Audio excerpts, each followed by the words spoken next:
Nous continuons nos rencontres et nous allons recevoir là à l'instant Fabrice Epelboin. Alors Fabrice sort de conférence. Bonjour Fabrice. Je donne Bonjour. le micro. Enchanté, je suis Éloi. Enchanté. Alors vous sortez de la conférence Comment les nouvelles technologies changent-elles le monde avec Daniel Kaplan, Michel Maffezoli et Daniel Volton. Absolument. Comment ça s'est passé? Bien, c'était trop court. Trop court, ouais. C'était trop court, surtout avec des intervenants de ce calibre qui ont tendance à étaler leurs réponses et à les argumenter longuement. Forcément, en 1 heure, on a le temps de survoler 2 questions et puis on s'aperçoit que c'est la fin de la conférence. Alors, juste une question. Comment faut-il vous présenter maintenant? Moi, ce matin, en présentant un petit peu toute ma grille de rendez-vous, j'ai parlé l'ambassadeur du projet R2W en France. Maintenant, Oui. comment... Maintenant, je sais pas, je suis un expert et un acteur des médias sociaux et en ce moment, je me focalise sur le fait de recréer des liens autour de la Tunisie, dont je me suis beaucoup occupé à travers notamment les médias sociaux, et d'essayer d'imaginer comment est-ce que les technologies peuvent aider ce pays qui est dans une phase de construction démocratique assez fascinante. Ouais. Et les nouvelles technos participent grandement à rebâtir cette nouvelle société là-bas. Alors, les nouvelles technos peuvent participer grandement à rebâtir cette nouvelle société, à bâtir une démocratie dans ces sociétés qui partent d'une disruption technologique qui est l'Internet, alors que nous, en France et en Occident d'une façon générale, nous avons tous construit nos démocraties sur la précédente disruption technologique qui était l'imprimerie. Là, ils ont un cran d'avance en termes de disruption. Il y a eu plusieurs disruptions technologiques de ce type-là, l'alphabet, l'imprimerie, puis maintenant l'Internet, et ça ouvre des perspectives qui sont radicalement nouvelles et assez enthousiasmantes. Et comment faire du coup pour qu'en France, ou dans les pays occidentaux en gros, ça change également, mais ça change considérablement? Parce que finalement, les nouvelles techno... Il faut aussi être modeste et raisonnable. Ouais. On fera pas partie de ce changement-là. Il y a beaucoup de changements à faire en France, mais le poids, l'inertie du système, puis le fait que, contrairement à la Tunisie, l'Égypte ou d'autres pays, tout n'est pas acheté à la poubelle en France non plus. En termes de système politique, il y a juste une partie. Donc, la vraie difficulté de pays comme la France, c'est d'arriver à ne pas jeter le bébé avec l'eau du bain.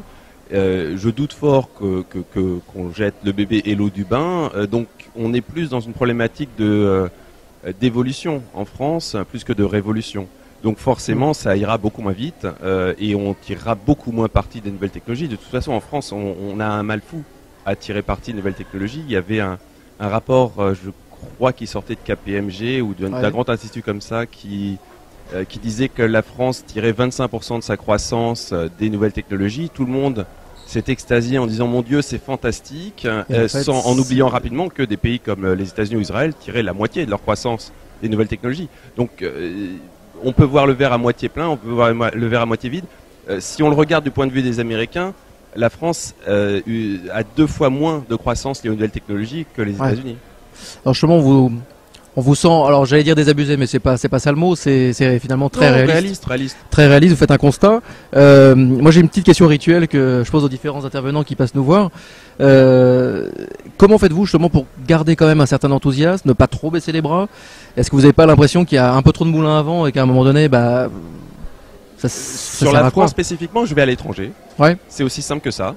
Les frontières, de toute façon, à l'heure d'Internet, sont quelque chose qui sont de plus en plus artificielles. Alors la France est insérée dans l'Europe, et même si la notion d'Europe recule énormément ces temps-ci, malgré tout, on est dans un cadre plus large et qui a l'immense avantage d'avoir une variété culturelle presque infinie, pas totalement infinie, mais quand même très large. Et ça permet d'aller en traversant 1-2 frontières dans des pays qui sont finalement le même pays, l'Europe, avec la même monnaie, sans avoir besoin vraiment de passer de véritables frontières comme on les connaissait auparavant, et de voir des idées complètement rafraîchissantes.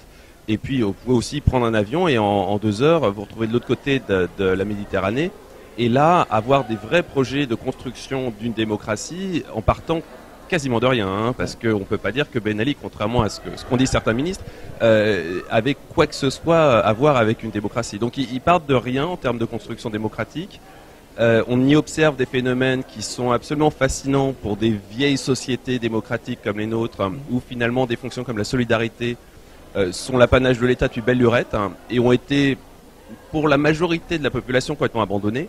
Là, c'est des fonctions dont chacun se saisit et à la moindre occasion.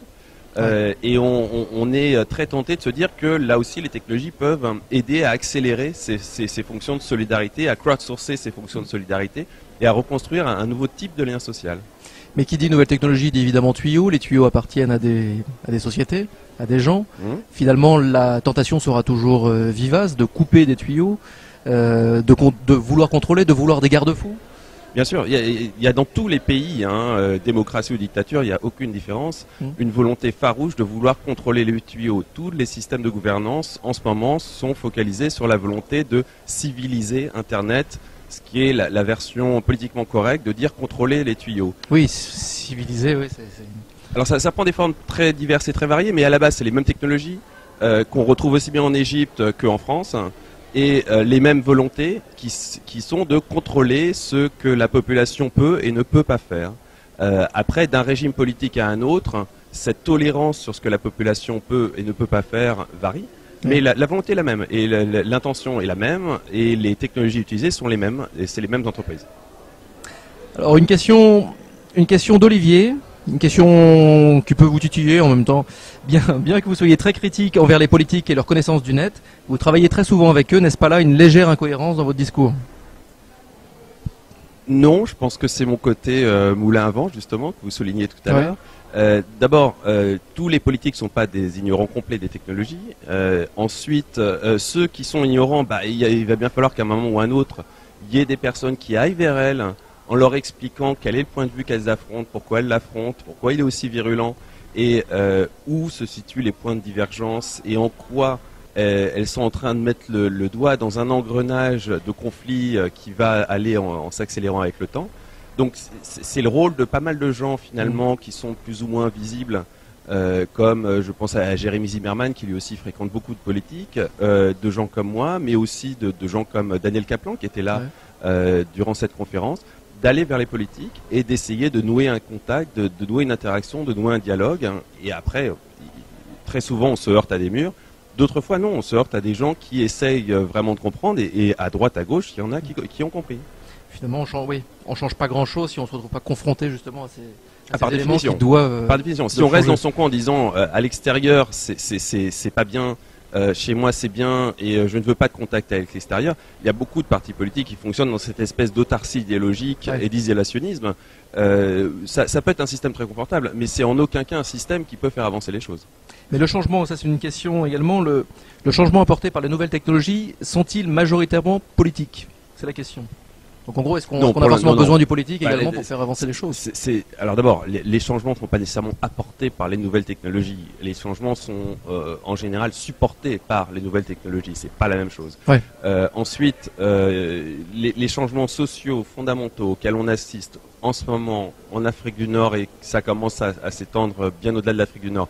D'abord, l'Afrique du Nord, il faut être très clair, c'est avant tout un épicentre. Ça n'est pas le lieu dans lequel va se produire un changement. Ça va aller bien au-delà et c'est sur la terre entière qu'il va y avoir un changement dans les modes de gouvernance et dans les rapports entre les citoyens et les élus, qui ne seront plus nécessairement des gouvernants, mais des élus. Ce changement, dans certaines démocraties, et certainement pas tout de suite, va aller bien au-delà de le rapport gouvernant-élu. Il va remettre en question la notion même d'élu et de démocratie représentative. Il y a d'autres formes de démocratie qui vont émerger. C'est vrai qu'objectivement, le fait de donner son avis tous les 5 ans en disant oui, non ou éventuellement merde, comme on l'a vu avec Le Pen récemment, n'a pas de sens dans un univers où les technologies permettent d'être en interaction permanente.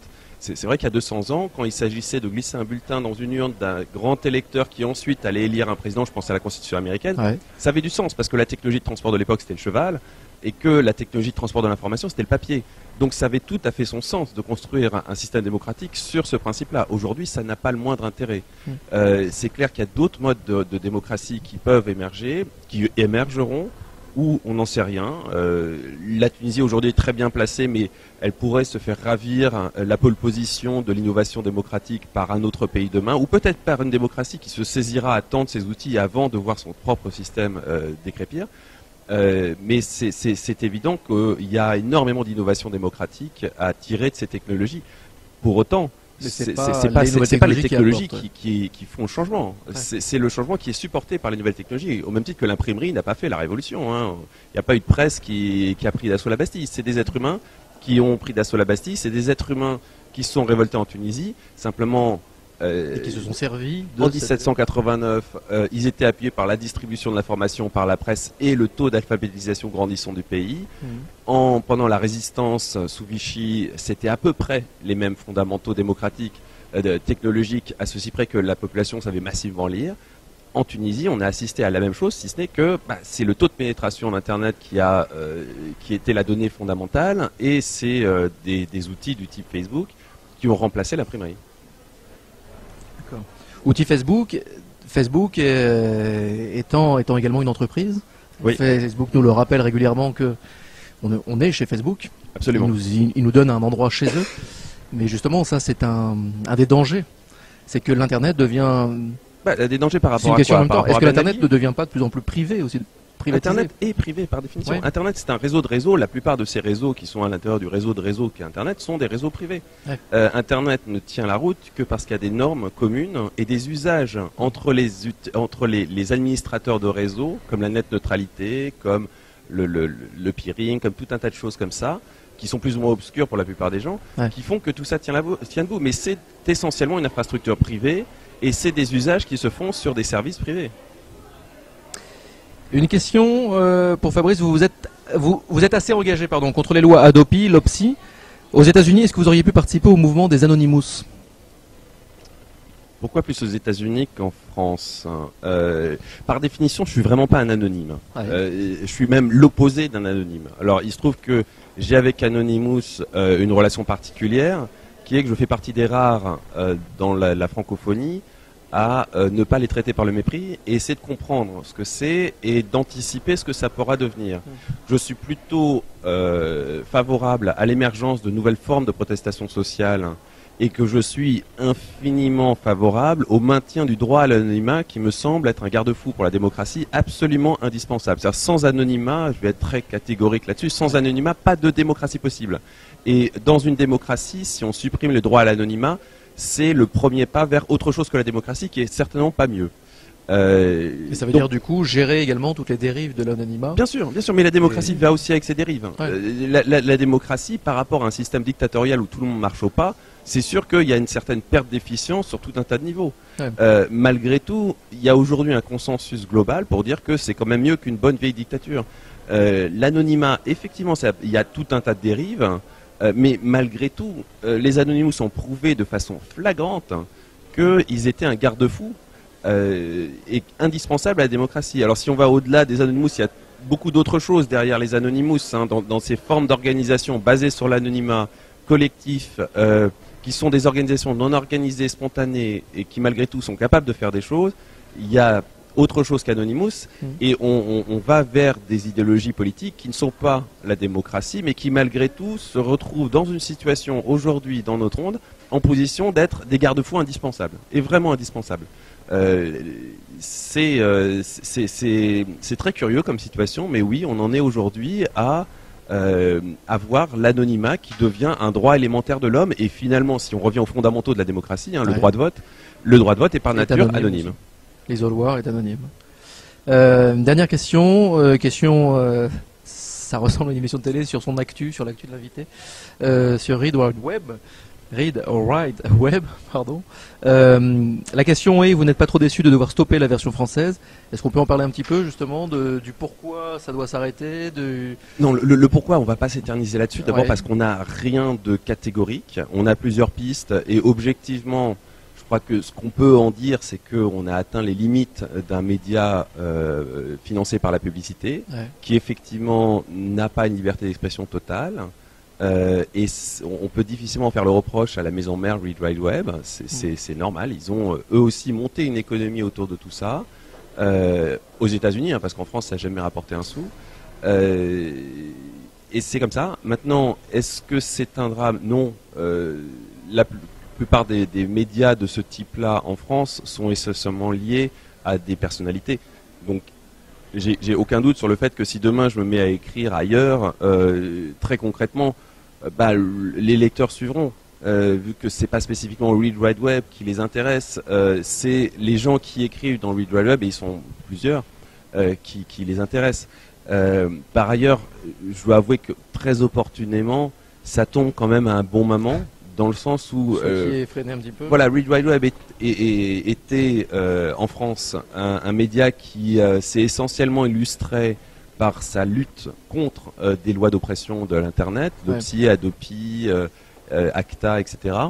Que c'est une bataille il faut être honnête.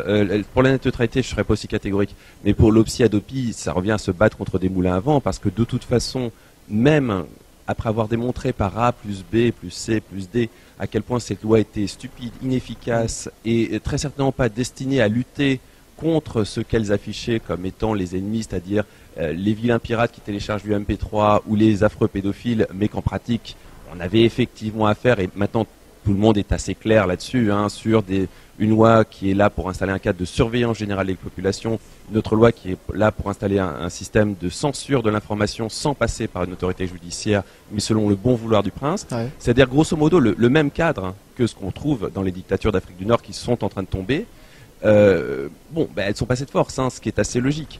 On a effectivement une gouvernance, en France comme ailleurs, qui sent que cette nouvelle capacité qu'a la population de s'exprimer, de se coordonner et d'agir contre des élus qui ne respectent pas ce pourquoi ils ont été élus, est un danger mortel pour les formes de gouvernance actuelles. Donc on va petit à petit voir un panachage de lois. On voit déjà des lois qui interdisent les rassemblements sur Facebook. Ouais. Très concrètement, ces rassemblements sur Facebook, c'est ce qui a permis de mettre à bas Ben Ali. On parle même pas de l'Égypte, où là, les proportions de ces rassemblements sont dantesques.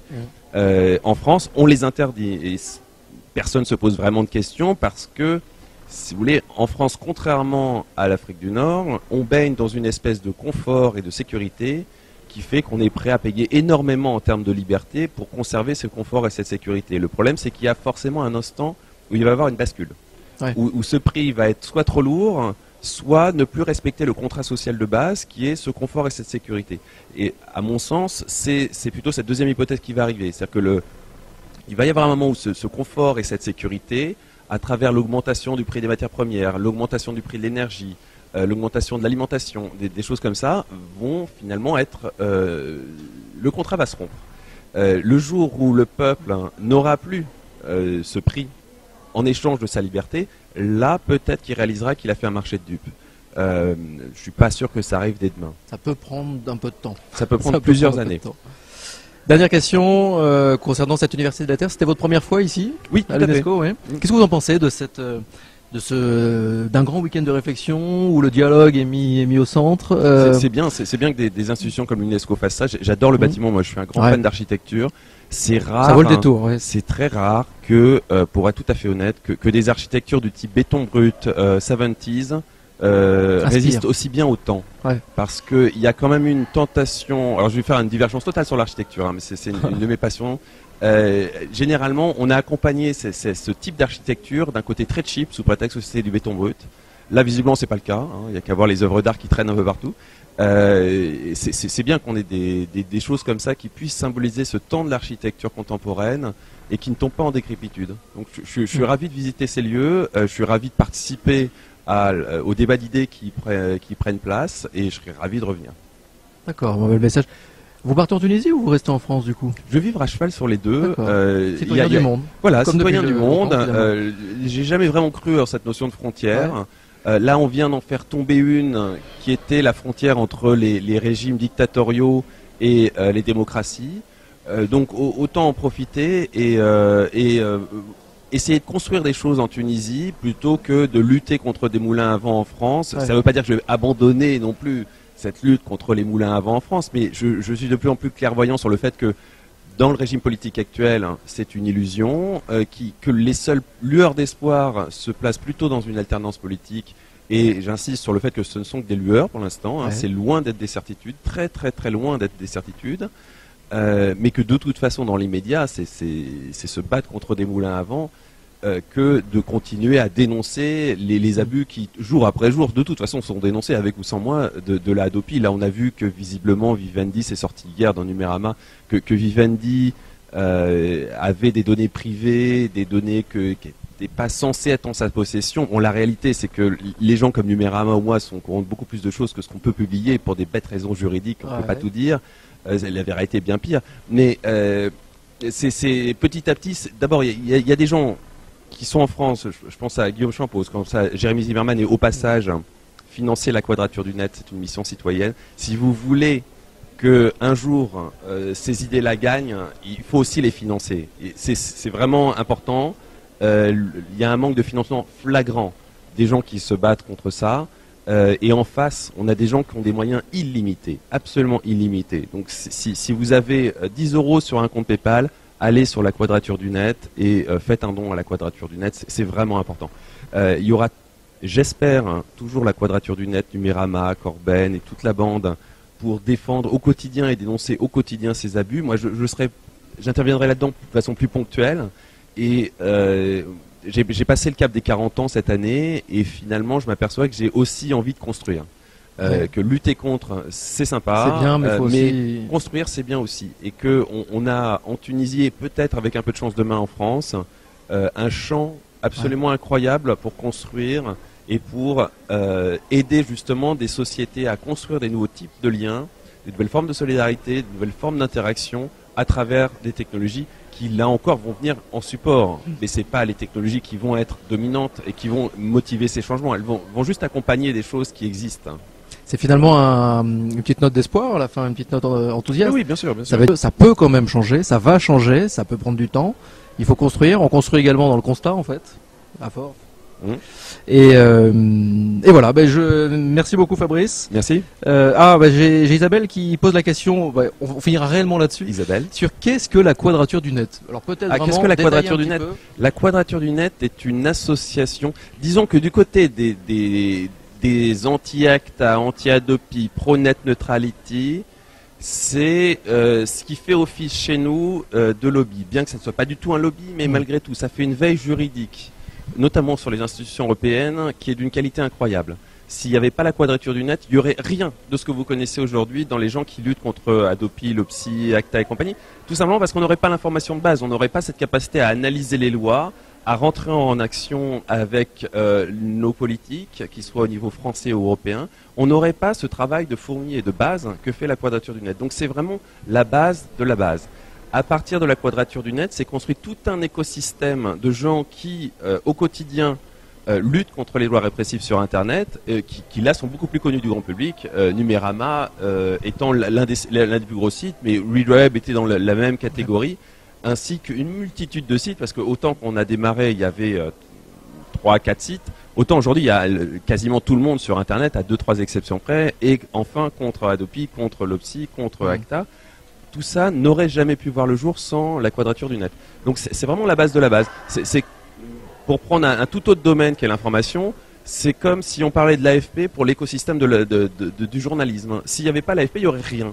Absolument rien. Ouais. On n'aurait absolument aucune forme de journal, de presse, de médias, de télé, de radio, de quoi que ce soit. Il faut bien être alimenté d'informations, il faut bien être alimenté d'arguments, d'éléments. On a besoin de cette veille, on a besoin de cette expertise, on a besoin de cette expertise à la fois juridique et technique. Et la Quadrature du Net symbolise merveilleusement bien cette symbiose entre une expertise technique très poussée, très poussée, et une expertise juridique absolument sans faille. Et c'est là-dessus qu'a pu se construire cet écosystème qui aujourd'hui lutte contre Adopi et l'OPSI. Le seul défaut de la Quadrature du Net, c'est que ses finances sont pas très solides et qu'elles reposent entièrement sur les dons de chacun d'entre nous pour survivre. C'est pour ça que c'est vraiment important de les soutenir. Donc un acte militant, un acte citoyen, au-delà de l'acte militant d'ailleurs. Merci beaucoup Fabrice de vous être prêté au jeu et revenez quand vous voulez, j'allais dire. À bientôt. À bientôt. Je reprends juste votre micro. Merci. Bonne journée.